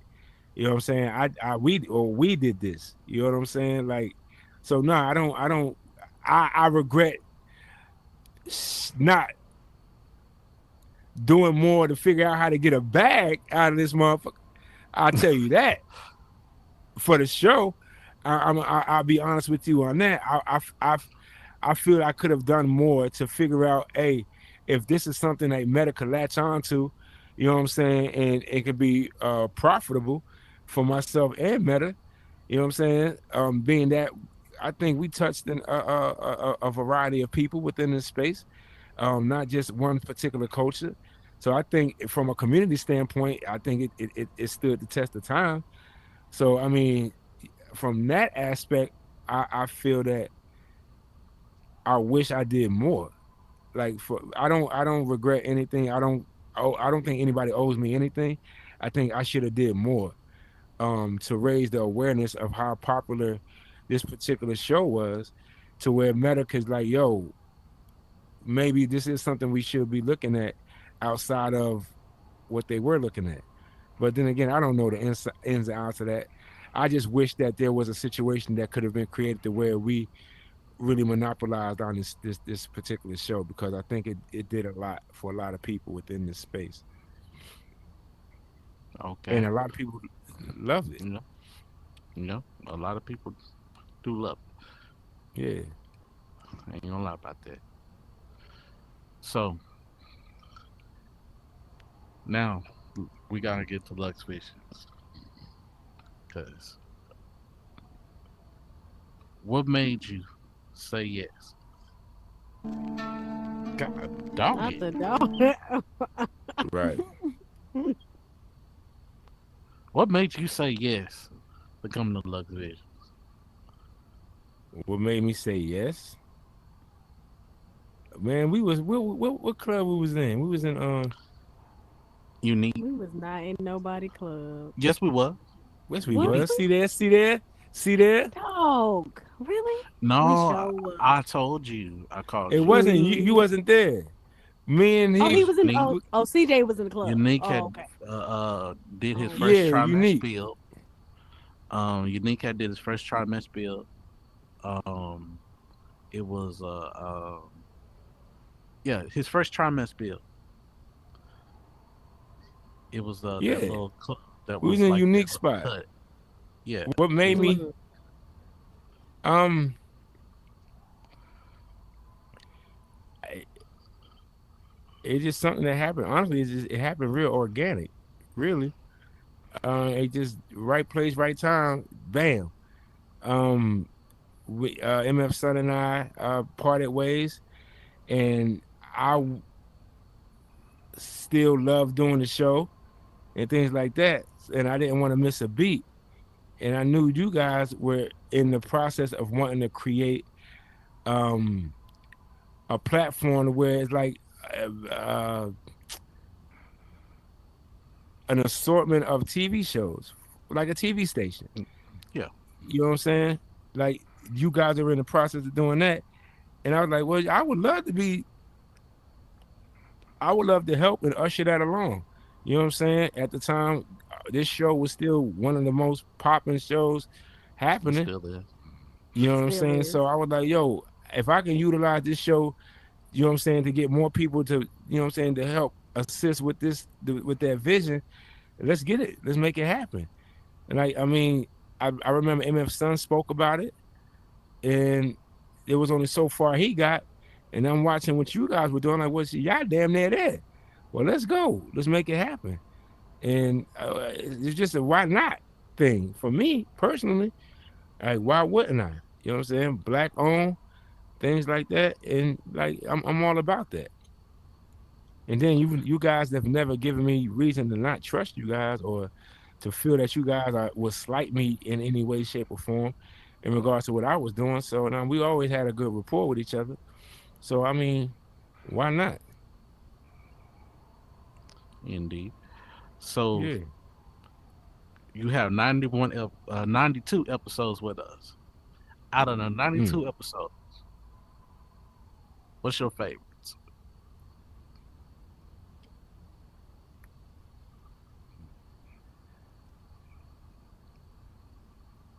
The one with 52 hitters. What's one of my favorites? The one we had 52 hitters in here. Um, what else? The one I had with Wayne's World. Wayne's World was in here with his whole group. Um, that was a good one for me. I enjoyed. Uh, anyone Angel was on when she came here and sung her ass off. It don't even matter. Man, look, I don't give a fuck. Let me tell you, like, Angel was just that person for me. Like no, and again, no, just none of the friendships that I've acquired in this space. I love all y'all, you know what I'm saying, and things like that. Like definitely, but Angel was my one. If that makes any fucking sense, like Angel was my one. Like to watch someone their trajectory, like she was who's the person everybody wanted to know about when she first got up in here in this space and how she was doing things and how she was maneuvering and things like that. And for me to have her sitting in build mode and just watching what she was doing and to have her still after 4 years to be like, she's literally sitting right there and like two pieces of the first build that was ever created are still in here that she did. Like, yo, that means something to me. Like I was her first commission bill. You know what I'm saying? Gave her money up front. And you know, like, let me give you a portion, no shit like that. Like, nah. Like real thorough business, like for real, for real. Angel is my one. Angel is my one. Like, yo, I'm ridiculously proud of her. And even how she's navigated through this whole For real. Ferris wheel called Horizon World. You know what I'm saying? Like, yo, she been through some shit in here too. You know what I'm saying? Like with other avatars, the system itself, and a lot of things. You know what I'm saying? Like, yo, so kudos to her. But like Angel, like she's seen everything that I've been through in this space in regards to Ask the Q, Speak Your Truth. Like she's everything, Bill, everything. And she actually was a part of my the bill with the military museum that we never did fit. We got to fruition, but she was part of that too. Like she's been part of so many things of mine. I can't thank her enough. You know what I'm saying? Like for real, for real. She's been dope. But like yeah, a whole bunch of man, all kinds of. We had a lot of shows in here. All those shows that we had when people actually perform was one of my favorite. Shit, yo, The man, Little look, C? we've done a What lot. about the Little C's one? Oh man, that little season was the top tier pinnacle for me. Only because like that's like somebody like I watched rap in real life. Like, yo, I've rapped your songs watching your video. To sit up here and have a discussion with you, like that was and that show came out phenomenal. I can watch that show now, man, and like and laugh just as hard as I did when we was filming it. So yeah, man, definitely. We had a lot of good memories on this show, man. Yeah. So what's the future Mm, for Burden of Proof? mm, mm, mm. I don't know. 4 years is a long ass time, ain't it? Nah, Yes. yo, I honestly don't know. The show is only as strong as the community. And I believe that Amen. wholeheartedly. I'm not gonna Yeah. just do a show just for the sake of saying I got a show.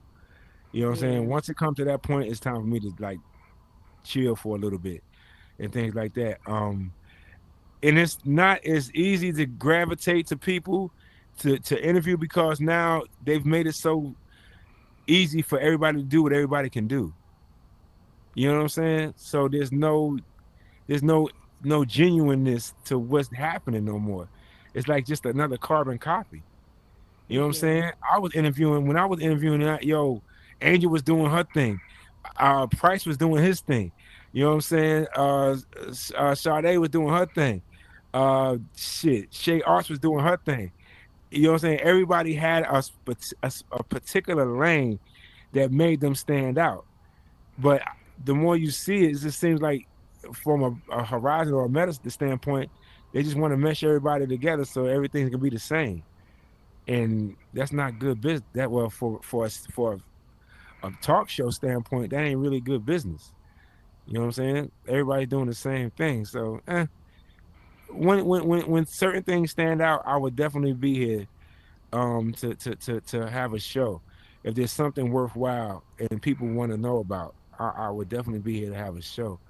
But just to do a show just for the sake of saying we got it, nah, that ain't never been me. So we'll see how it goes. All I hope right. that's good enough of an answer. Any I know the MK wanted to ask a question. Yes, Oh I do. shit. No. Don't be scared. I have two questions before I ask Burden what I have to ask. CJ, how many apartments do you have in Multiverse Infiniverse? How many apartments? Yeah, did you buy? I did. Oh no. He didn't. I did. I still got a bunch of them, so I ain't been over there in a minute, but I know I still got them. Did you think there's gonna be NFTs and crypto related? Oh, child, please. By now you would have known. We got I know, scammed. right? This Yeah, we go for scams. I think Multiverse was the biggest scam that it was. I have 46 Surprise. apartments. I have 46 apartments. 46 is crazy. Yes. I bought Ethereum Street, Bitcoin Street, whatever, all the Amazon Street, all the it's crazy. For all of them to look Okay. the same, it's crazy. Yes. I'm so happy to hear you guys are veterans in Horizon, Venue Horizon. And I just wanted to ask you, what was the craziest lawsuit, if you can remember? Lawsuit? Yeah, Oh, Lord. Craziest Well, the lawsuit. creative what? Craziest lawsuit. Lawsuit. You mean in here? Mm-hmm. Yeah, Yeah. yeah. They had a lawsuit. During They- venue Horizon changeover. If you're a veteran here, Oh, you should know Oh, that. yeah. the yeah, rape, yeah, I the know what rape you mean. thing. The rape. Yeah. The rape. I forgot all The rape about thing. I that. That's remember crazy. that. I remember that. I Yeah. remember When that. this lady Yeah. said she was raped by Lord have avatars, mercy. that was crazy. Everybody kept Yeah. yelling, "Turn off the headset."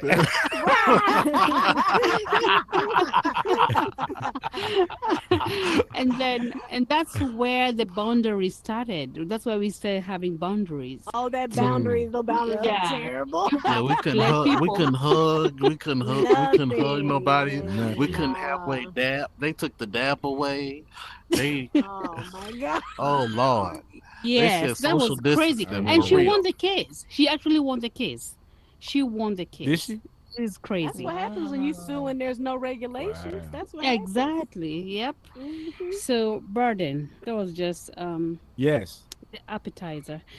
Anyway, Appetizer. Oh shit. if you met your younger self in real life and in metaverse, what's your best advice navigating manhood? In here, That's the question. Real That's a real real good question. life and metaverse. I mean, my both younger sides. self. What would Yeah, I your tell my younger younger self. self? Yeah, navigating manhood. Because you gave Oh us my gosh. a life journey where you're a dad and an uncle. Right. So if you met your younger self, what advice would you give navigating manhood? Wow. That's a good one. Navigating life. What would I tell my younger self?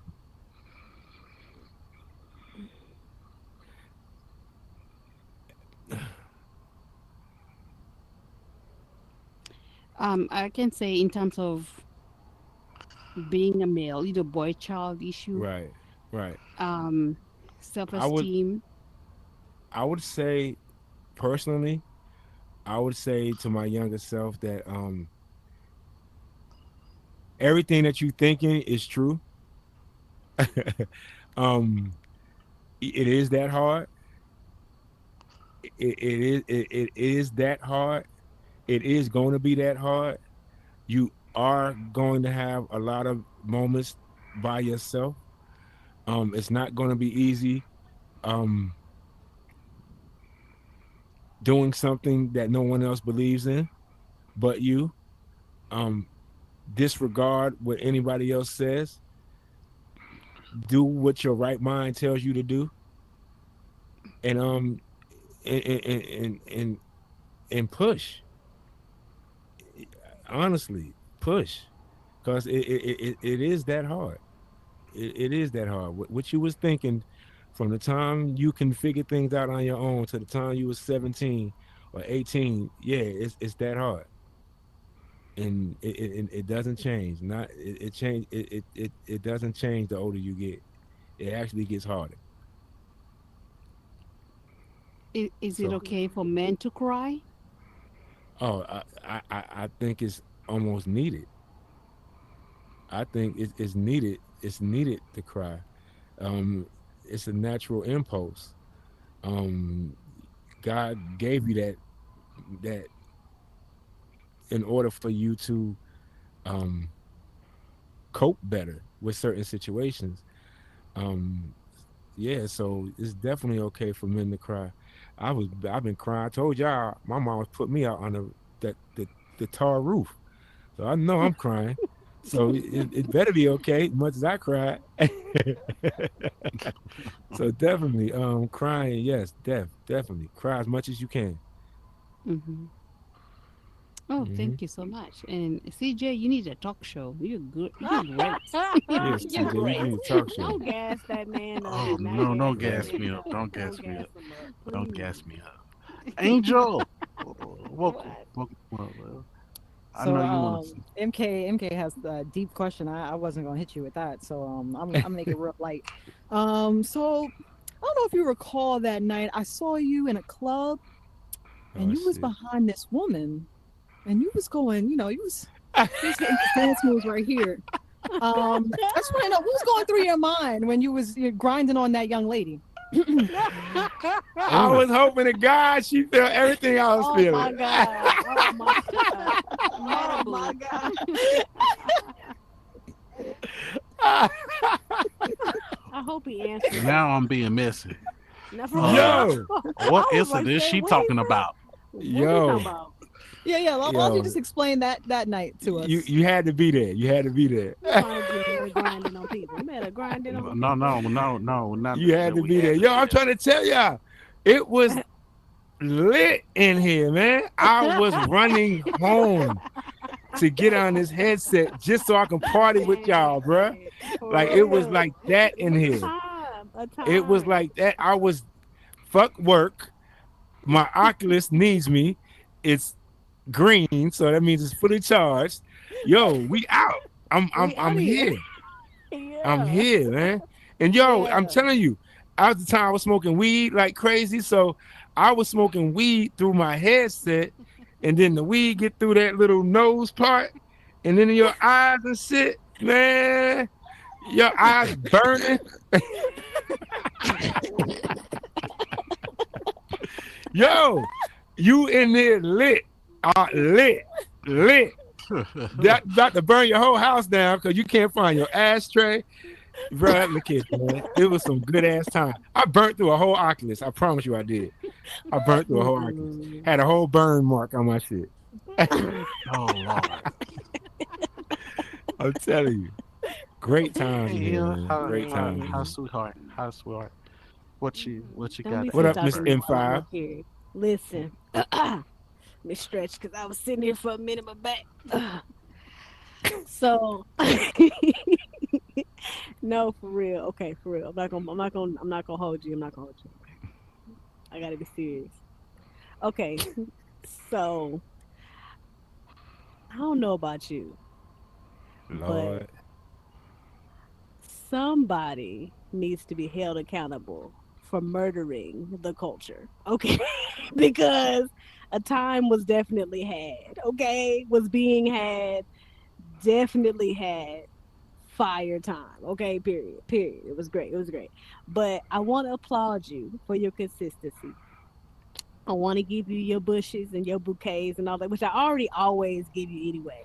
But the consistency and not quitting, I mean, me myself, it's been difficult for me within the last, I want to say, since 2023 because I experienced my first backlash by being a innocent bystander and getting hit by stray bullets online. So Mm. it was really, and it really impacted me. It impacted me in creating, it impacted me mentally, it impacted me physically, all of that. Angel was there. Angel was there. She was aware, fully aware. CJ was there. I think I called you. I called my mama. All of that, because it's just it's different experiencing like the online bullying and all of that when people don't necessarily get the full story, but they get a story and they choose to believe the negative story, right? Right. So I applaud you because you've been consistent despite, you know, all of it. Because it's difficult being consistent with personal things going on, children, personal relationships gone bad, all of that. And despite all of that, you maintain the same energy, the same style, and ain't nobody came in and topped ever. So kudos to you, man. I'm so happy to be here to celebrate this with you. Considering I'm one of your day ones before when you Yes, had the ma'am, beard, you are. when you had the beard. That was So, a horrible ass beard. You was darker Now that I too. sit and think about this shit, bro, that beard was and you was terrible. real dark too.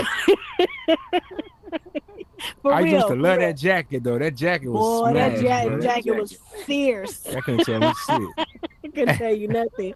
But yeah, I just appreciate being here and being happy to support you and keep this show alive because it is something that, is a staple. Things have changed, things have slowed down, and I think all of the people that are OGs feel it. But, we can come to this show once a week and get a feel of what it felt like back in 2022. 100%. I would have to agree. Thank you, man. I appreciate you. All Mhm. righty. Appreciate you. Now,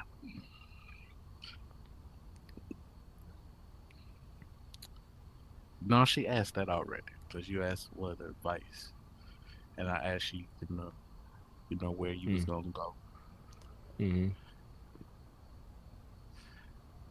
What you ask?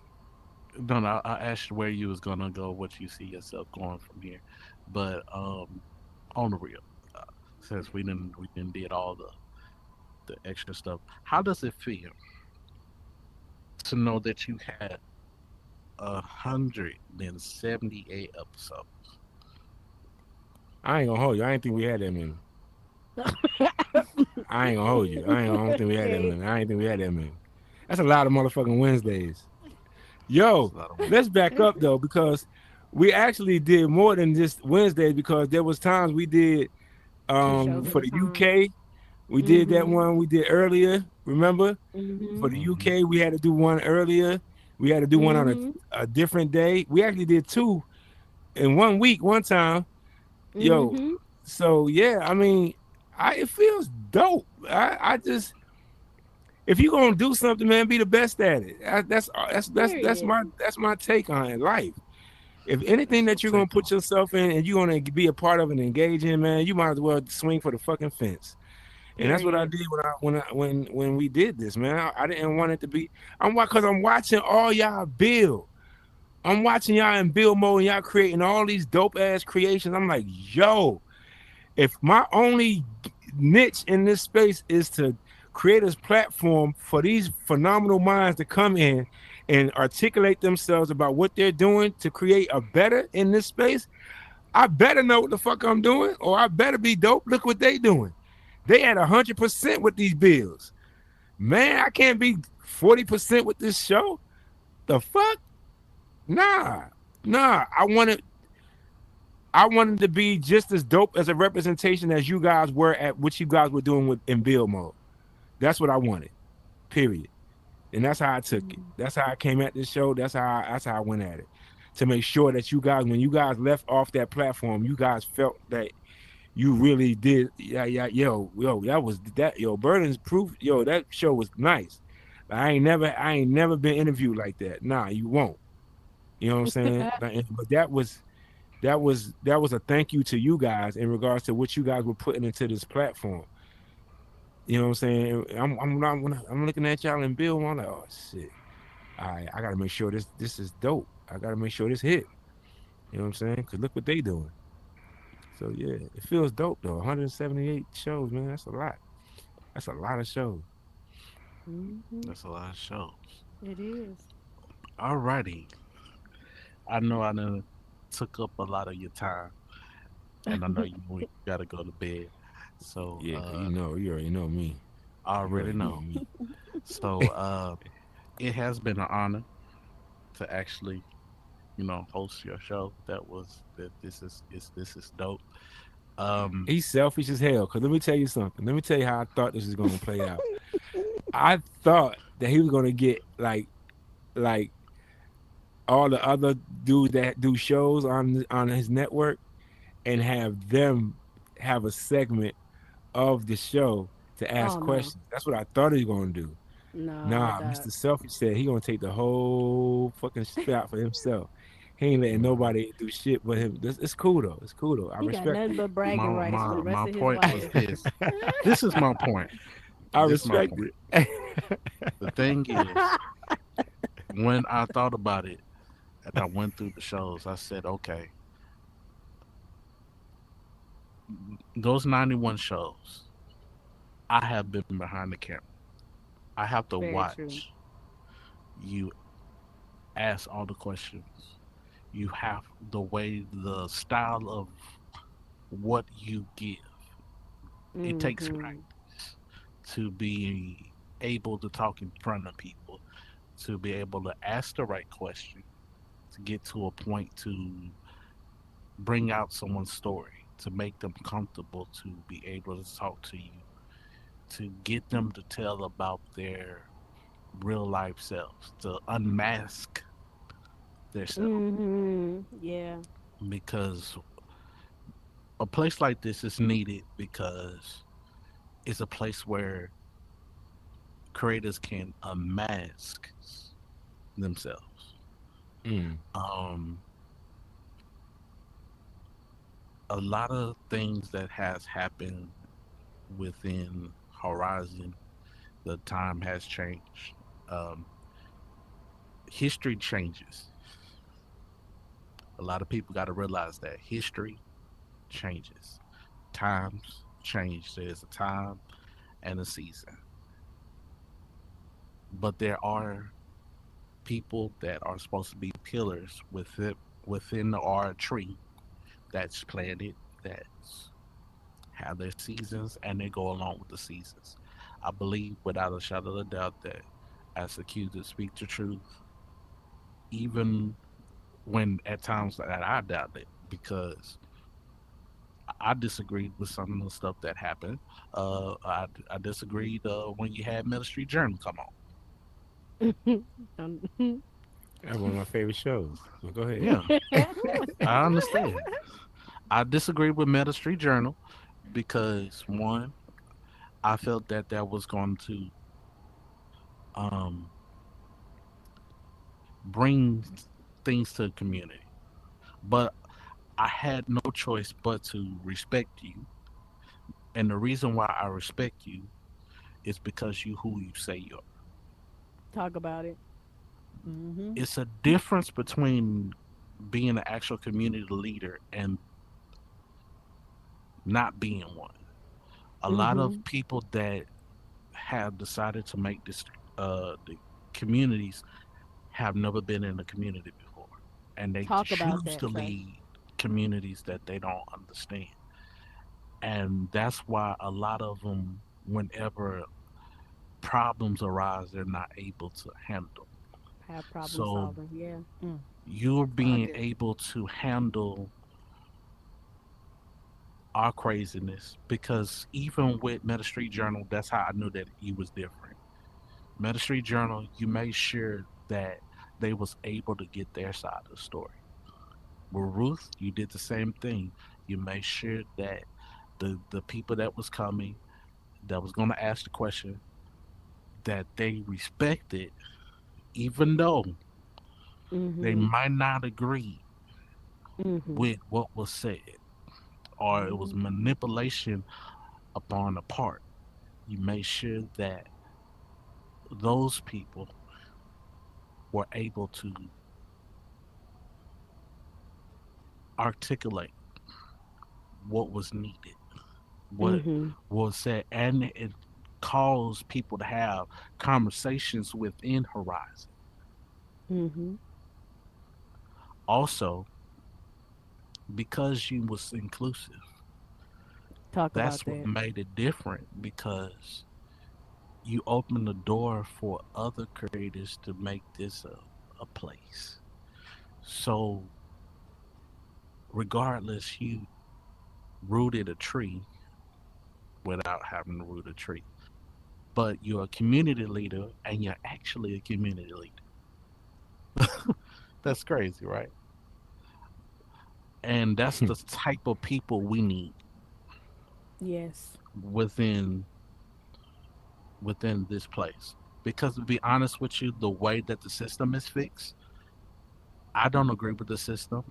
The reason why I don't agree with the system, I don't believe that you should be on here longer than 4 hours.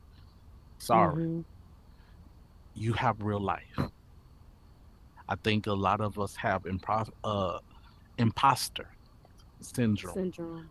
It helps with bringing more imposter syndrome because what happens is you see this perfect avatar or this avatar that you wanted to be or this thing that you want to be, and in real life you go to the mirror and you see yourself, but the problem is you don't see that even your flaws tell the story of who you are. You never back down from what made the change, the hurt, the everything like that, and you face it head on. And sometimes there's there's a reason why they need people like you. And so, on behalf of everybody, because I'm a builder myself, you go to all my you already know. You have opened the door for a lot of us to be able to articulate it, to put out our own place and articulate where we want it to go. you had almost everyone come through from alcoholic. He had soapstone. He didn't did what he did. You had from Emogul. Emogul never really. You wouldn't see anybody really interview Emogul. He got a chance to speak. You were able to give a place for Waffle Copper to show up and be himself, and also show us as blacks how that side thinks. So this space has always been important. Did he just leave? He didn't pass. He didn't pass from starvation. There you go. Oh, Lord. Oh no, my he just bad. left. But like I said, I can keep going and keep going, but I do commend you on that. And as far as my Horizon people, I love you. I always do. But y'all gonna have to start facing the facts. It's time to take the mask off. It's time to be real about yourself. That's all I gotta say. So this has been Ask the Q Speak the Truth. I'm your special host, CJ, and we are out. That was cute. Hit the music, man. Now play that theme music. All right, y'all. Take the picture. He said take these pictures. Let's go. You taking a picture too? No, you Of gonna take because course. it's going on You your gonna show. take this? It's going on your stuff. Finally, I got you to be a guest. I'm so Right. Don't think that shit happening again. I'm so proud of you. Again. I mean, stop. CJ, the camera over I'm here, babe. I'm over He here know. ending. You not in the frame. I'm ending something. No, I know you're on the You know, side. I'm over here looking at the trying to end at the same time. Hallelujah! Look at that.